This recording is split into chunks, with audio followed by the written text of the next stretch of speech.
Hey, Sam, you come up with that intro line? You didn't tell me that was today.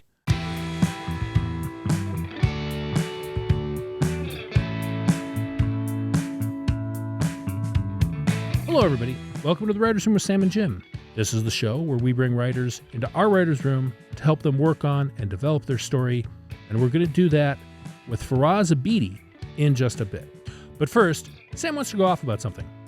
Justified. A great show. I know which episode you're going to talk about. It's the Timothy Oliphant. Well, there's a lot to choose in there. That is a favorite show of both of ours. The Timothy Oliphant was the star in that show, and we both loved it. But there was the moment. Timothy Oliphant is a guy, even in West Wing. Oh, not West Wing. We're not Westworld either. What was the Western show? Deadwood. In Deadwood, he has that look, that smile on him. He just has a smile, and it makes him easy to hang out with. And we do the whole pilot where, he kills a guy in the first scene, and he comes home, and he's always got a wisecrack about this, and he's always got something going on where it's just a little bit of fun attitude. And then we get to the last scene of the pilot. He's just killed his best friend, who's also his former best friend / frenemy. Right. And who's a criminal.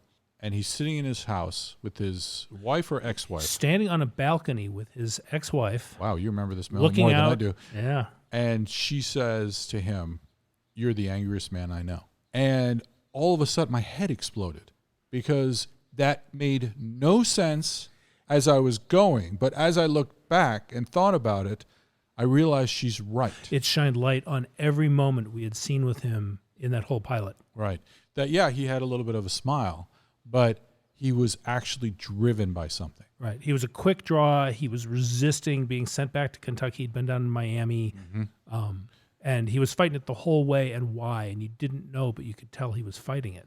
And if this had been a different show, like in the 80s or 90s, or a more regular show, maybe he would have had some damage, and we would have seen a few scenes of him drinking and his hand shaking or something to tell us about that damage. But Graham Yost, who created that show, he came up with something which was so great because it made everything made sense. It was almost like it was the character equivalent of turning over the big card, the big reveal in an episode. Mm-hmm. But instead of it being about, oh my God, that guy's a spy the whole time, it was, oh my God, this guy is completely different than the man I understood. He's really a mess. But I now understand him better. Yeah. And that was a virtuoso, help me out here. Virtuoso. Yes, thank moment. you. Piece of writing, unlike my last sentence. And it was, it was one of those moments. I know when I watched it, I either yelled or I yelled in my mind, and I'm sure I called you and said, "Did you see that?" Yeah. And that was beautiful. And it undercut in that show, right? The whole premise of the show is that he's a quick draw, right? Mm-hmm. His character, Raylan Givens, is a marshal, mm-hmm. right? Old school U.S. Marshal with all that history going back. He wears a Stetson, the whole deal, even though he doesn't really live in places where Stetsons are expected. But so he's got this attitude, and you're like, oh, I'm watching a cop show, and he's kind of a gunslinger, and I get it. He made the other guy reach for his gun before he shot him. Like, okay, it's all fine. And then you get to that last moment, and it's, this but is different. Why? Yeah. Why has he become this guy? Right. And that's really the rest of the series. That's the whole series. And in fact, that guy that he killed, Walter Goggins, right? He was killed in the pilot, but they brought him back because that relationship was so intense, and it ran the length of the series. Yeah. I don't know if it's their scene ends the series, but it gets pretty close. It's close to the end, and that was what it was all about. It was about that fury, and that for me was one great moment that for me lives on forever. Yeah, right on. Let's get on with the show. Faraz, welcome to the show. Thank you very much. Hi, this is Jim. This is Hi, Sam. Jim. Hey, Sam. Faraz, I do ask this question to people. When was that moment when you decided to be a writer? That's what you wanted to do?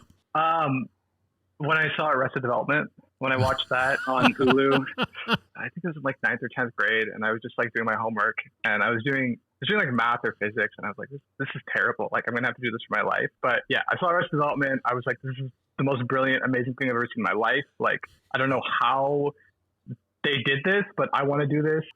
So I got together with my friends who also love the show, and we just really noodled around. Like, we screwed around with some ideas that we had for TV shows, all of which were basically variants of Arrested Development. We're like, oh, it's gonna be like a show set on a newsroom, but it's like really goofy and zany. This was like Arrested Development for the news. And then we had another idea that was like The West Wing, but it's like Arrested Development. I think we've lived through that for a while. Well, wait, let me back up for a second. I have two questions. The first question is, why did you think that physics and math were going to be the rest of your life? I took those things in high school. It never occurred to me that I was going to do them for the rest of my life. Why did you? I would say the main reason is because I grew up in a town called Cupertino. So you probably know it as like Apple headquarters. Right. So my parents are both software engineers, and literally every person I know, their parents were also software engineers. Wow. So that was like very clearly our path. I think I actually was looking through LinkedIn, and of my high school, I think like 70 to 80% of my high school ended up working. Like 50% of them are actual software engineers, and other 20% are like working in like VC for software companies or in sales and software. So like, yeah, like all of us kind of came from that. And the other thing too is I went to the most Asian high school in America. I think my high school was 81% Asian. And we were all like second generation kids. Our parents had all immigrated here on H-1Bs to work for tech companies. Where did your parents come from? My parents are from India. So from like, yeah, so I've heard of it. From, yeah, pretty big, a lot of people. Yeah. Nice place. I've been a couple times. But yeah, in our culture, like it's very prestigious, to be a doctor or an engineer. Like those are the two things that really that's what the parent wants their kid to achieve. Oh, so my these God. had just been drilled into all of our minds, not just me, but all of my friends too, since we were like small children. Apparently not drilled enough for us. Also, so as we talk about you failing your parents, I just want to say when you see all your friends who have steady checks, they're making money, they're driving BMWs, and it's growing industry, and you still want to be a writer? Yeah, I guess so. All right, good for you, and I'm so sorry. I'm so sorry. Your parents, I can see disappointment being a theme in much of your work in the future. Disappointment and worry, because I know my mother is still worried about me. How do they feel now that you decided you wanted to do this thing? So I am a software engineer, actually. I work for a startup. When I was in college, when I was a junior in college, some of my friends, I was working with these PhD students, and they founded a startup, and I joined them as the first employee. So I'm the head of software there right now. So yeah, I mean, hopefully I can do both. That's like kind of my twin goals is to be a writer and to keep on doing software or entrepreneurship or startups in some capacity. Thank you for slumming with us today. For us, Yes. I think we're in some deep water here now. All right, so you are doing the classic then. You're working during the day, you're writing at night or weekends or stolen hours, that kind of thing. All right. Yes. So the thing that we most want to help people do is something that I wish we could go back and do for ourselves, which is shave some time off of that process and talk about some of the mistakes that we make and made and ones that we still make, but and help people not do that. And give you an insight or two we wish we'd had. Yeah. Awesome. I think that's our way of sort of giving back, and by giving back I mean atoning for everything we ever did wrong. We're gonna have to do a lot of these to do that. So all right. So let's tell us about your idea. What are you working on? Okay, so I'm working on an idea that I kind of feel like I've been writing my entire life because it's very much about my culture and my experience, like particularly as a second generation kid and a lot of the stuff that I personally worked through. Oh, so it's Arrested Development in India. It's Arrested Development in India. Or Yeah, in second generation Cupertino. kids, Arrested Development. Yeah, exactly. So that's actually a good idea. But No, it's not. Yeah, go ahead. It might be. but so here's the other idea. So it's about this kid. He's a second generation Indian American, and he's a med student. And he doesn't really feel attached to being Indian. He feels far more American than Indian. He knows that he's not white, obviously, but he thinks that India, like being Indian, is his parents' culture. He's American, so he can like understand Hindi, but he can't speak it. And one day, his grandfather, who's kind of the patriarch of the family, dies, and his dying wish is for this kid to go visit their ancestral village. And he is really reluctant to do that. He's like, I got a life here. Like, I've got exams coming up. Like, I'm a med student. I can't just like drop everything I'm doing and just go off to a village in India. But, eventually his parents are like, it's a dying wish. Like, he really loved you. It's the least you can do. They kind of guilt him into it, as immigrant parents are wont to. So, I don't think it's limited. I think it's all parents. As all parents are wont to. Yeah. So he goes to his ancestral village, and this is very, very rural India. This is not like one of those big cities. Like, there's like the roads to get there are not even paved. Yeah, there's not that much infrastructure. There isn't widespread internet. You're barely getting cell service. So he goes to the ancestral home, and it's very dilapidated. It's like broken down. And there's this old man who's there. He's like in his 80s, got a scar on his left eye, and he is the grandfather's brother. And he gives them a tour of the ancestral village. He shows them the family graveyard. He shows them the fields, which are now barren. He said 40 years ago, this used to be incredibly lush. We used to have so much crop here. But now we don't. So that night he talks to his parents, and he's like, I think I understand better. Like, you guys made it out of here. You guys escaped. That's how he feels about it. He's like, listen, like, I'm just glad that I live in America. I'm glad that we made it out of here. And his parents are like, no, like, that's not how you should think about it. Like, this is still our culture. It's our heritage. There's more to it than that. But he doesn't see it that way. So he goes to sleep, and the next morning he wakes up, and suddenly there's a lot of people. Like, the home, the ancestral home in the village is very lively, but none of them speak English. He's like trying to talk to them, and he's like kind of getting by in broken Hindi, and none of them speak English, so he's not really communicating. And there's this young man who's like brought in, he's like 18 years old, and he's got a gunshot wound on his arm. And this kid, being a med student, he like patches him up, and he's like, what happened? And he's hearing people say stuff, and the stuff they're saying makes no sense. They're saying something about like the British, something about like rebels, something about like freedom. He's like, what are you talking about? Does anyone here speak English? What happened to him? Like, we need to get him to a hospital. And then they say something about like the nearest telegraph station is like 10 miles away. It's like, okay, does anyone here speak English? Right. And there's this little kid who comes, got a scar on his left eye, and he's like, I speak English. Oh, okay. And he's so like, what is going on? Right. I was wondering why you were telling us about the scar. Okay, so let's back up for a second before we beat out the whole story. So, all right. So is this just another typical go back in time in India doctor? I've seen so many of those. Is that what we're talking about here? So now I think there was a Indian subplot in Arrested Development about that. Was there? There may have been. So is that what the show's about? So he's now in when was the 1940s? Yeah, it was in the 40s. Yes. So independence was declared in 1947, but there was a lot of stuff that happened from like the 30s on. There was a lot of stuff. So I'm not sure exactly what time to set it in. So let me tell you right now, this is very interesting. And boy, in the streaming world right now, this is that kind of story. And the movie question versus the TV show question is much blurrier than it ever has been. You could easily do this 8-episode seasons for 3 or 4 seasons for Apple or Amazon, or one season, limited series. Back in the day, miniseries was like an ugly word because it was something that the networks did, and they did it a long time ago, and they were always kind of, they were not high budget, or even if they were, they felt like TV, and it was like a long made for TV movie. Yeah, and it was, and also as a TV fan, I love getting attached to characters, and so I was always bummed out it's only 2 nights or 3 nights, but now you could do 10 episodes, and they're long episodes, and you can dive into all that stuff, and that could be an amazing show. It could be 20, or it could be anything, but that's a possibility. It doesn't have to be 100 minutes. And the key question for me, listeners, I think this is all really fascinating. But the question is, why this guy, and why back then? Like, what's the frame of the story? Because you tell a story about the past, you send someone back to the past to say something about now, and say something about this person's position in the world and where they are. And it could be as small as his relationship with his family, or it could be some bigger statement about America or India and America. Right. What's it about at that level?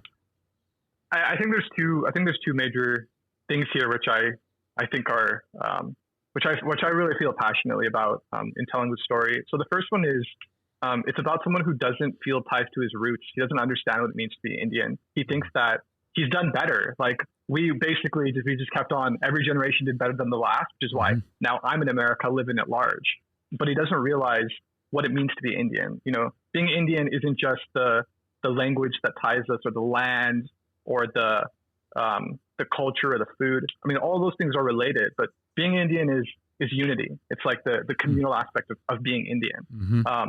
And so I think that's also kind of been my journey, is I definitely felt disconnected from my roots. I think this character is very autobiographical. And when I actually visited my ancestral village about 2 years ago, like all those things, like the fields and the family graveyard, like those were the things which I saw. And I don't know, it just made me realize that must have been very powerful. Yeah. And you're born and raised in Cupertino, and now you're in some rural.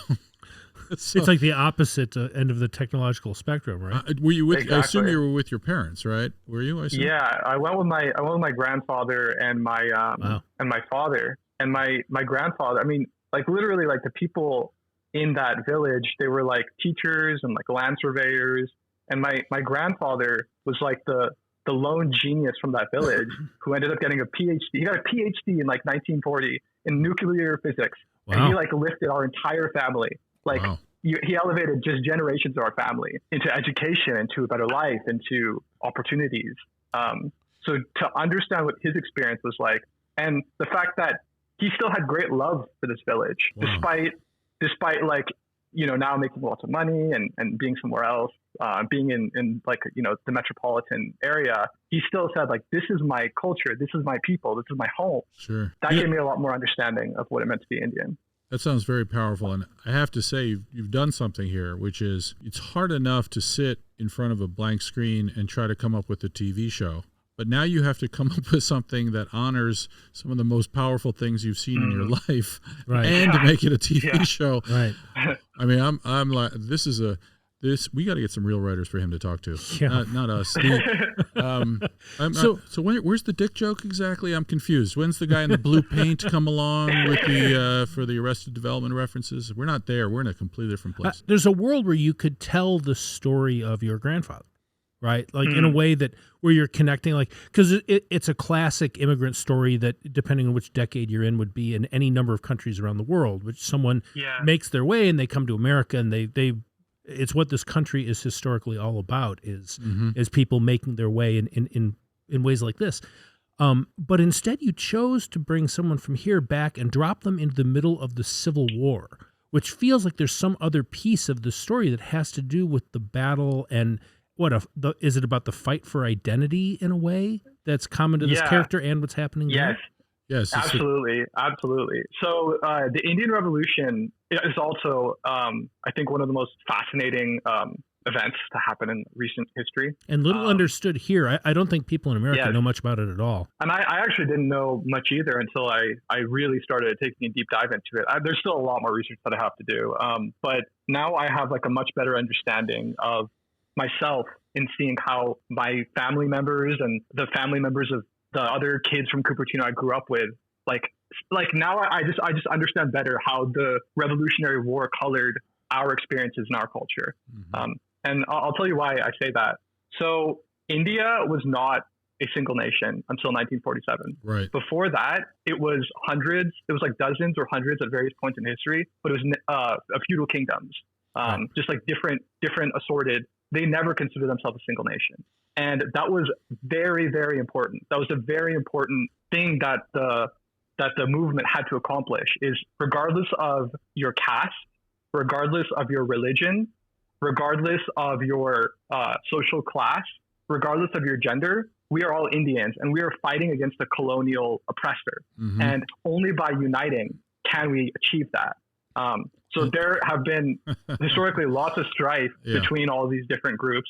And the British also employed a technique called divide and rule. And so they really, really tried to make sure that Hindus hated Muslims and that castes really oppressed each other. They really tried to do this. And in many ways were successful. And it was by breaking these chains and uniting that Indians were able to achieve freedom. Here's the question I have then, and this is a fascinating story and an amazing world that we've seen in movies pieces of, not at the revolution, except for Gandhi. I can't think of a movie. I'm sure there are Indian movies of this, but I've never seen it here. It's very undertold and underexposed in American TV, and I think that opens a lot of doors. But of course, the biggest challenge is we can't tell that story. That's not the story. What the story is this boy or this young man, maybe his grandfather, maybe not. That's all. But it's a story about a person. Now, it's set against the story, the backdrop of all this happening. And it's not that it can't be about both. I don't want to say that it can't be, but it's got to be about one of them first in terms of figuring out. That's how I would approach it anyway.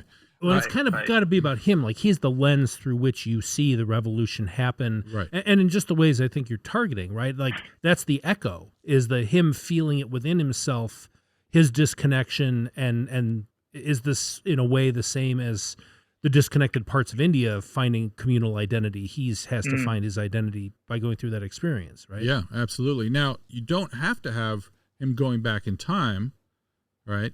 For whatever reasons, that's great, and you can absolutely do have that. But you could also just start with a guy who is in America or England, and he is not born in India, and he's come back, and he's now in his rural village. If you didn't want to deal with the time thing, because the question is, what does having the modern young man in 1947 India do for you? What are you trying to get, right? That's a really good question. And other than, something really cool like a war and people fighting for principles. No, I'm saying the war is great. I'm saying it doesn't have to be a modern protagonist. Oh, you want to put it? No, I don't want anything. I'm just talking about the fact that the central idea of a young man returning to a country that he does not know, but feels a strong connection for because of his grandfather, who he may or not be with, but the stories, all that stuff, is a great story. Right. But it doesn't, and putting that in the 1947, fascinating. Right. Do it straight period rather than time travel. It could be. Yeah. It's a choice. And if you do time travel, then I think the question is, how does that help the story? Well, and if you did it straight, it would more likely be a guy coming from England. England, right. Right, going More back. likely. Which then puts in context the this is, I was raised in the oppressor culture, which is interesting too. Right. The thing that it messes up is, why is Faraz writing about it? Right. And now the thing is, he does, I have a feeling the struggle is similar. I could argue on a very visceral human level, returning to a country that you don't know, that is, very important, not just to your family, but to your entire ancestry and your culture. Right. But, now it's modern time or flashback. So, or not flashback, fall back in time. So, Faraz, which one do you want to write? I think this is a really good point. I didn't think about doing it in the past. I think it's definitely an option though. So I'll tell you the two reasons, the two kind of things that are swirling in my head. I don't have a straight answer for you. But it's very doable to have somebody come from England, because almost all of the leaders of the revolution were educated in America or England. Like the intellectual leaders, like Nehru, and Ambedkar, Gandhi, exactly. They're all were educated in these top universities like Oxford and London School of Economics, Columbia. Some of them were even educated in America. And then they came back, and having seen all this and have formed their understanding of colonialism and how it was affecting their country, they brought this back to them. So I think it could also work straight up, period. So the first thought that I had was that when this kid travels back in time, his grandfather is a freedom fighter. So this grandfather that he kind of knew as just in his old age was like a fiery freedom fighter. And a really big element of the revolution was violence or nonviolence. So Gandhi's thing was, he had a principle called ahimsa, which is the nonviolent path to freedom. And that's what most people know about the Indian Revolution. But there was also the faction that was these guys are killing us, and both through weapons and through starvation. We gotta fight fire with fire, and that was actually a pretty significant part of the movement. So what I was thinking was, his grandfather is his grandfather believes that violence is the way to solve this, and the grandson coming from the future. So the grandfather does not believe that Gandhi's path of nonviolence will ever work. He thinks that's naive. He thinks that's just that's great. Going to bat as an oppressor. And the grandson coming from the future knows that it will work, but he can't just say do that from the future. Trust me on this. Right. he's not going to believe him. Well, So also, we don't, just him coming back. If we already know what's going to happen, that's not a plus, right? That's tricky for us in that way. But because you just took the central problem, which is what's going to work, violence or nonviolence, and we already know that nonviolence ultimately plays out unless we put that into question, right? If we put that into question at some point, like, is the presence of this guy going to change that? Right, then that creates a problem for us, which is we have changed the past, right? Which maybe changes the future.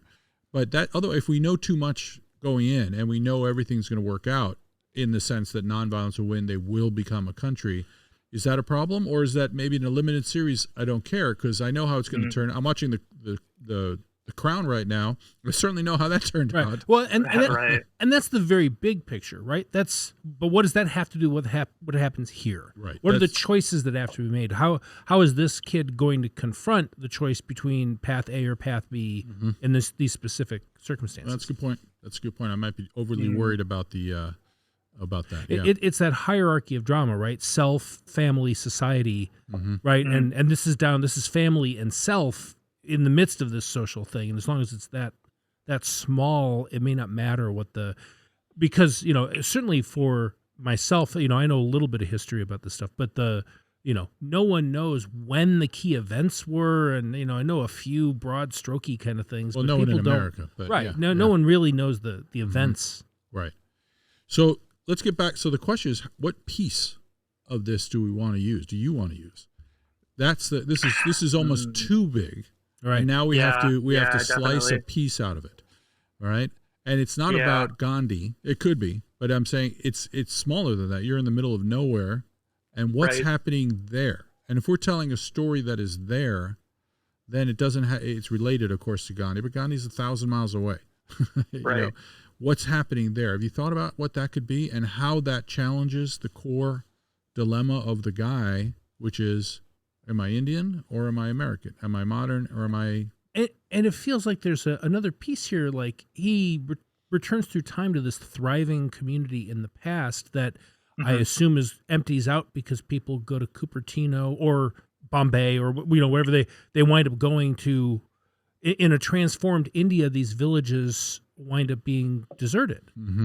Right. And is that starting to happen, you're saying? It might be and that's issue. That's the now versus the past, right? And so in winning this battle for freedom, you're also destroying this place where he's landed, where he sees this connection and community and his grandfather and his great uncle, right? Like it feels like by going back, he's going to engage with a world that he comes to love or respect or that brings him to his roots.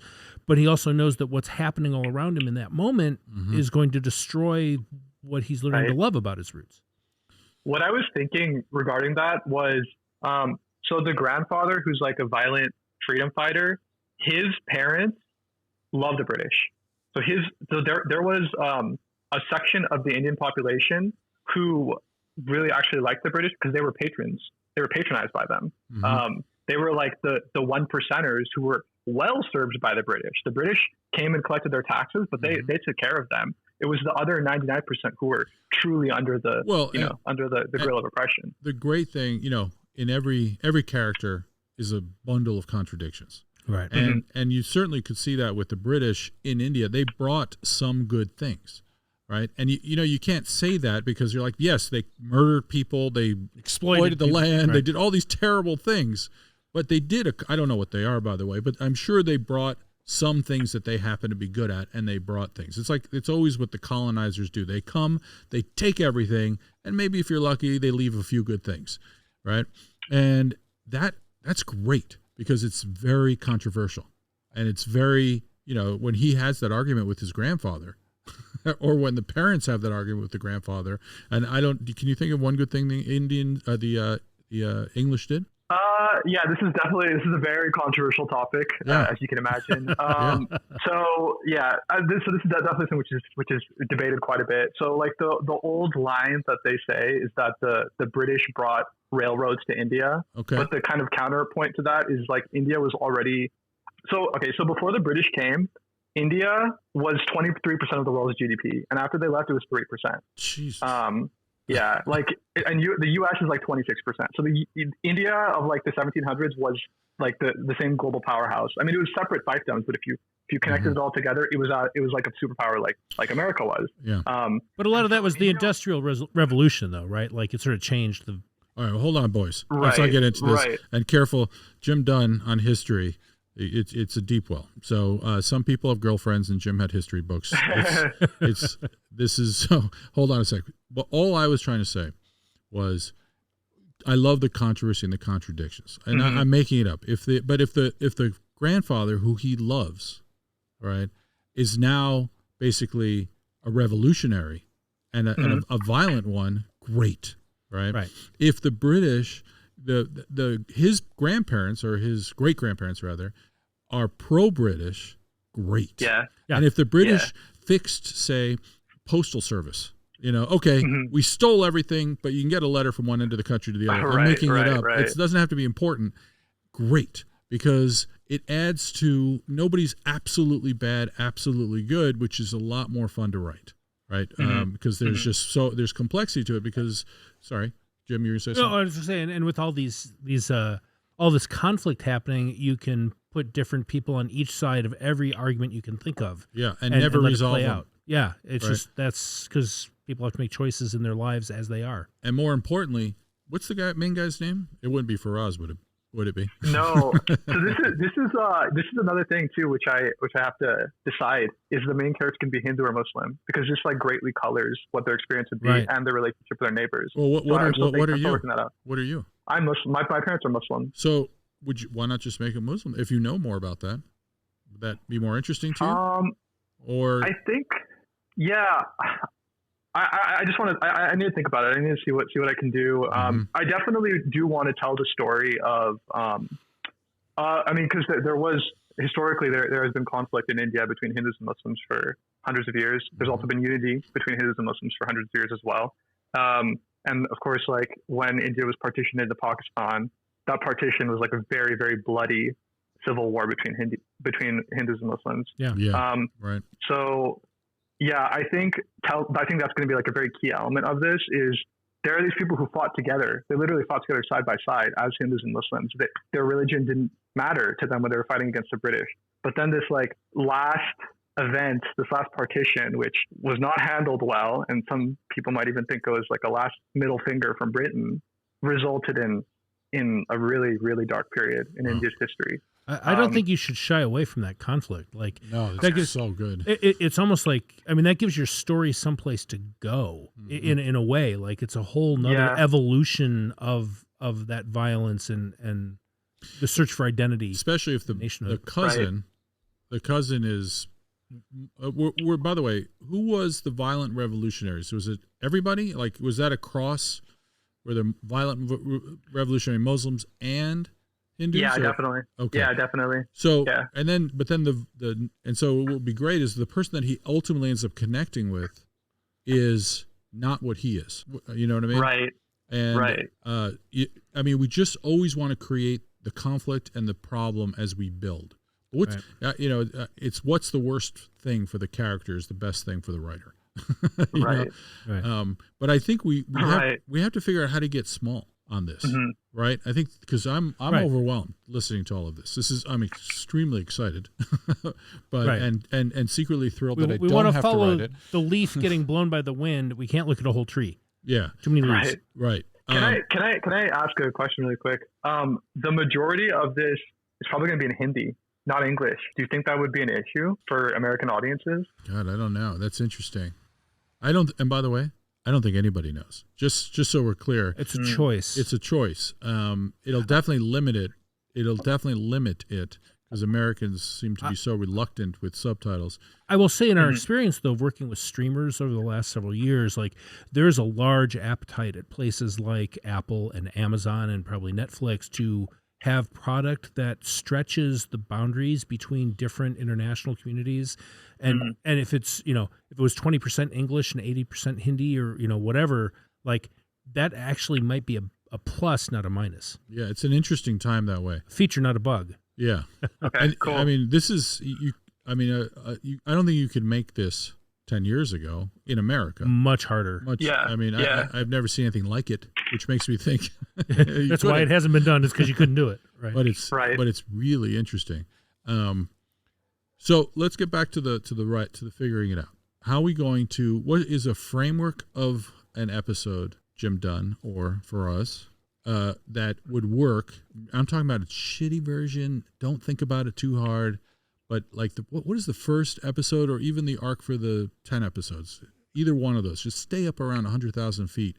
What would it look like? What do you think it would look like for us? Have you thought about that? Or so that's the biggest thing. Like as you can tell, like I have a lot of ideas about this, but they're this big tangled knot of ideas, and I don't know like how do I unknot it into like just this clear thread. There's like all this interesting stuff that happened, but like how do I tell like a simple human story about characters? Rather than saying like, oh, in the revolution, there was divide and conquer and caste relations. You stay with him. You know? Everything is through the eyes of your main character. That's it. Like he's this is Connecticut Yankee in King Arthur's court with very different ethnicities and nations, right? Like, right. You know, it's this one guy going back. And so everything has to be through his eyes. But let me add to that. If you are doing the time travel version. The thing I would encourage you is to do it as dumb as you can right now. Okay. And not, and I really mean that. And Jim and I use that term all the time. Can we just dumb this down? Which is, we get caught up in all the different cool things and but really it's a love story, right? And if it is a love story, then okay, I'm going to write a dumb love story at the core of this. And let me just lay it out. It's terrible. I'm not doing it right now, but it'll be boy meets girl. He sees her. She's obviously whatever ethnicity he's not. And I would walk down the dumb path for a minute, and I would do the crappy version, and that would give me a scaffolding. And then I would start building, and I would make it not bad, right? Which is really our goal. That's all we ever aspire to, is not bad. Forget about that, just not bad. And if it's a political story, right, and it's one about identity, then I would be like, what is the lamest, most straight ahead identity story I could tell? Go ahead, Jim. I just want to go off the idea of the love story. The thing that's great about the love story is that makes him intimately connected with that time and place. It gives him a reason to be emotionally invested. Identity is very cerebral, right? We need to feel this to live in it. And Sam and I have been working hard on this, a very complicated science fiction story. The concept is very heady and cerebral. And one of the things we've discovered as we've written draft after draft of this thing is that there's really an equation of how much attention your reader or your audience has to give. And in a world where you're exploring these complex historical dynamics that are working through a revolution, that's going to take up 70% of people's brain space, which leaves you 30% to tell the story. So your plot can actually be pretty simple, right? You just form that basic story, and if you got that all, just living in the color and the variety and the specificity of the time and place, right? You're going to be soaking up so much information, just trying to keep track of what does it mean to be Hindu versus Muslim in this community, and what does it mean to be on the pacifist side versus the fight back side, and all that stuff eats a lot of space. Yeah, and you couldn't jump in there and be like, all right, now I'm going to tell a very intricate spy story. Yeah, no, stop. That would it would be too much, and it would drive you crazy, which is probably where you are now. Yes. And in terms of the episode thing, like if you latched onto, say there's 8 of these big ideas, be pacifist, be to fight back with weapons, to feel the benefits of the British, to see the oppression of the British, like you could put 1 or 2 of those ideas in each episode to explore as this person tries to find their way through this world, figure out how they're getting back, fall in love with a woman, explore his family. Like, that's it. That's like 1 episode at a time. You can roll through these ideas as events unfold to this one person on their story. I don't know. Have you watched The Crown at all? I watched the first episode a while ago. I don't remember too well. I would encourage you to take a look at that. Now, I watched an episode, and because you're on the biggest scale, I'm not talking about production money, although certainly that's there, but she's the Queen of England. And but all the stories are about the family. Right. And the episode I watched last night, which was really part of a two-episode story, maybe 3, was about Prince Philip, Queen Elizabeth's husband, going on a tour that he didn't want to go on to represent the crown for 5 months. And as far as I can tell, he basically screwed his way around the world. He and his best friend, who was his secretary, they went to places, they had a lot of fun, they got drunk, they played sports against native peoples all around the world of countries that they had colonized, that England had colonized, because the British Empire in this particular year still existed. And then he screwed his way around the world. And the story was not about the tour. It was about the fact that his wife was at home and she got word that this was happening. And what was the fallout from that? And his secretary's, his personal secretary, his wife was filing for divorce. I don't know what part of this is historical and what isn't, but the idea that was the story. It was about a cheating husband and a wife. And that's what we're talking about here, is that with that, once you had that story, he was still on incredible ships. Yeah. He was still dealing with other countries and the politics, and she was dealing with politics. It was a very rich, dense 50 minutes. $10 million episode or more. But the core story is human and small and right on the couple of key characters. Right. And that's where I say, make it dumber. Give yourself permission to be plain on the main story. And then instead of talking to each other in a Starbucks, they're talking to each other in this grand hall inside a palace. Right. Right. Like now, it's not that simple, because I want to encourage you to say that when you make it plain, that'll just give you a framework. And then once you start fleshing it out, it'll get less plain and less plain as the characters make their choices, not just because they're in India, but because they are individual people. And it builds its own momentum. Right. And so then the story starts becoming not plain. And in fact, what happens, or at least happens to us, is then we start worrying that we started out with a very simple story and now we're complicated again, because people are complicated. We ended up trying to dial it back from that. Right. More often than not. Or we find out, we have an episode and a half. What is the core of this when we're breaking an episode? Even on Carnival Row right now, where we're dealing with huge tableaus and it's supernatural and it's a big budget show and there's a lot of characters and there's, all this stuff. It's what is the central character, the mundane story, and, about this particular supernatural person. And that's always the framework. And I think for you too, like in thinking about the story, the thing that's good about the fish out of water, and it's true whether it's a time traveler or someone who is coming back to this village who has never been here, right? But it's his roots, is these small details, right? Because everything from what I've never been to India, but from people or accounts I've read of people going there, like it's all the tiny details. Anytime you go to live in a different country or different culture, it's what is the food? How do they eat? What are the? I remember reading something with someone going to India and just having to get used to, you drink the tea, but you leave the bottom quarter inch because that's where the bugs are, right? Because there's always bugs in your tea, but you just ignore it because that's. And now and just to elaborate on that in itself is not that interesting, right? It is, and it's good eye candy.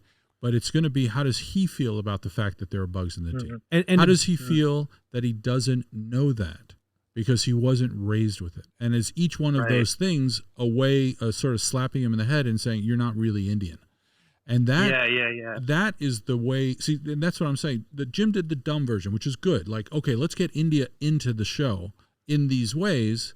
And then we go to the next step, which is say, how do we make it the good version, which is how does it affect our character?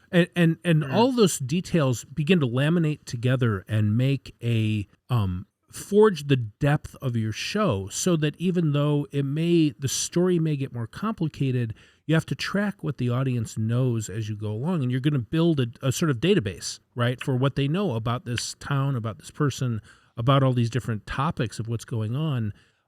So that it doesn't necessarily feel complicated in episode 6 when you've got a bunch of things happening, because you've built up the knowledge that you need in order to get there and understand it when it's going on. Right. But there's no episode 6. We're just talking about one right now, just so we're clear. Right. You don't have to write 10 episodes of television. You want one cool script that you can show people and be like, this is what I want to do. And they, like, this is awesome. All right. What do you think for us? How are you feeling? What are your questions now? No, I love this. I think this is really a good place to ground this. So I just kind of wanted to ask, what do you think are kind of my dumb stories that I could root out? Fish Out of Water sounds like a good one. Love Story could be quite interesting. So like intermarriage between Hindus and Muslims wasn't unheard of, but it was certainly taboo at this time period. That makes it great.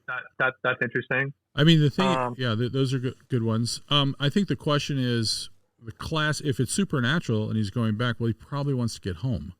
So that could be an element. Like, why is he back here? Now, I personally don't care about the mechanism that brought him back. Right? I think people occasionally get stuck on that. I thought they did a nice job with it in what's the Scottish show I'm blanking on? Outlander. Outlander. Yeah, the Standing Stones. Yeah, it's the Standing Stones. Great. It's great. They're magic. I don't they're care. on mountains. It's cool. Because we've written supernatural, we've written sci-fi, and the fact is, it's all made up. Who cares? It's about what if the characters buy in, you're in. Yeah. Right. But he may want to get back. And if he does want to get back, you'd have to answer the question, why does he want to get back? Because this might be incredibly exciting. Or he may find out that he's going to be going back at a certain time, and he's got to accomplish a certain number of things before he goes back. And we're just talking about structures here. We're not talking about good ones necessarily. And it's where the purely historical version actually has an upside, because that person has wants and needs and a life in that world to choose to go back to or not, which makes the dilemmas very emotional and real for that character. In the sort of, you got wished away to the past, well, how are you supposed to go? It becomes this whole different agenda for how to return that is not necessarily connected to what they're doing in their day-to-day life there. Or they've been marooned there as far as they know, so they're just trying to learn how to swim now that they're in this new environment. Now, there is that Truby stuff, which is Truby is a writer and who writes about writing. I don't know if he's a writer, but he writes about writing, and he's got these different, when you're looking at structures, he's got the love story structure, and he's got the hero structure, and there's all of those, and you can steal from them. I know writers who love that stuff. It's not Jim and I don't use that much, but it is very interesting, and it sometimes it doesn't quite work for TV, although he might. But if you look him up on the web, you can see stuff like that. Yeah, Anatomy of Story. I've read his book. Yeah, okay. And so there are structures to it, but the first question you have to ask is this going to be 2 episodes? Is this going to be a movie, or is this going to be 10? And don't answer that question based on what you think it should be. Okay. Ask yourself what if you were going to watch it, what do you want? Right. How much story do you want to tell? As you start thinking about the story, if it keeps filling in, well, it's fine, because you no longer have to choose. It's no longer a movie. You're like, I got to cut out 4 hours of stuff I want to show. You just go, now it's a 4-episode miniseries. Right. Because if you decide it's a movie, well, that really narrows it down. All right. You've got 2 hours to tell this story. That's not a lot of time. I mean, I just love TV. I love TV more than features, for sure. Yeah. In terms of writing, and I think there's such a rich period. I think there's just so much going on with the class struggle, with caste struggle, with religion. I think this is such a rich world, and I feel like it would be a shame if I only got to put in like 5% of it. Right. It would, but it could be a really good though. And the thing is, you're never going to get 100%, so you're going to leave something out. And so I think you have to reconcile yourself to whatever it is you're going to have to leave out, and the way to do that, the organizing principle, is whatever you're calling for us. The main character. The main follow character. Him, whichever path you take. Yeah, whatever for us, whatever you're calling for us. But this is a good one. I like this. Yeah, I think this is really great. Cool. This is not something that I could write, or nor Jim. Right. We could help you structure it, but that's about it. What we would have to do is go get all these books, but here's the way we could write it. Because you know what? We've never been fairies or satyrs or centaurs or any of the stuff that we're writing in Carnival Row. Before that, we could go down the list. We've certainly never been superheroes. It just goes on and on. And for straight drama, for yourself. And you just have the suit, the costume. The way we do it, the way we get in, and every writer will tell you this, is we don't even talk about that stuff for a long time. We just talk about the guy. It's all the emotional core. What are the emotions? What's the story? And then you fill in all the details. Yeah, and I wanted to encourage that, and maybe take your engineering brain and put that aside for just a second, your software part, right? Because it really is just the questions of the character, and you have to let yourself let that suck for a while and just focus on that. And then you can start looking at all that extra stuff. But that would be. Can I ask if this is a dumb idea or not? Because I honestly don't know. Should I involve future technology. Like, he's got a phone. I could have him bring a solar charger, or I could make the phone die immediately. And if he has the phone, it's like literally like a magical device to people in the 1940s. So should I involve that, or should I just cut that out? It depends on if it helps you tell the story of this guy, right? I don't know how it does, but I don't want. Okay. I'd hate for you to put it in because it's just another cool thing. Because God knows you do not need just another cool thing. I mean, the whole time travel version of it, you can do that story, and you're telling the story of a time traveler with his technology and all that, Connecticut Yankee, right? With all this other stuff as a backdrop, but that becomes sort of your A story, is him, this guy from the future, thinking and dealing with future stuff, and the other stuff's a backdrop. Or it's a guy going back, and it's all about that backdrop, or a guy from England arriving there. There's so much in that world that we haven't seen yet that I don't know if you need that added layer of the technology and the time travel. And he's already bringing something huge back if it is the time thing, which is she's one of the best doctors in India right now. Yeah. Right. And he's got perspective on how it all turns out. Like, well, there's that, but I mean, in terms of the tools that he has at his disposal, he knows more stuff. Right. You know, he and I don't know, maybe he's not a medical student, maybe he's a resident, so you give him more information, but you know, he knows how to do stuff. And that's amazing. Yeah, that's why I made him. I wanted him to do the medic. That's why I put that in. Yeah, you're right. Actually, that's much better. And that should prove to be crucial in the story. It should be how he meets the girl. Yeah. If it's a love story. Right. Right. It's simple. And then save some revolutionary or something. Yeah. It's not about the phone. Who cares about the phone? That's just a tool. It's him. It's him. Right. And then you get into why is he great at it and why is he terrible at it? Did he just save someone that his grandfather thinks was the last person on earth he should have kept alive? You know, all that kinds of stuff. Is someone his grandfather shot, and then he brings back to life, right? Yeah. Like, there's story there. Yeah. That's awesome. Faraz, you have you've blown my mind here, man. This is really great. Thank you very much. This is a story that needs telling. This should be told, and this should be made. And I would watch it. Yeah, for sure. Excellent. I would watch it in a second because God, and it's a perfect streaming service thing, great. And everything is streaming. But now, or will be, very shortly. But it's so perfect for that. I'm really glad to hear that, because that was like my biggest concern. If there's an appetite for this beyond Indians, beyond people in India, and beyond members of the Indian diaspora outside of India. Like my parents, I asked my parents about this. Like, yeah, we'd watch it because we're Indian. Yeah.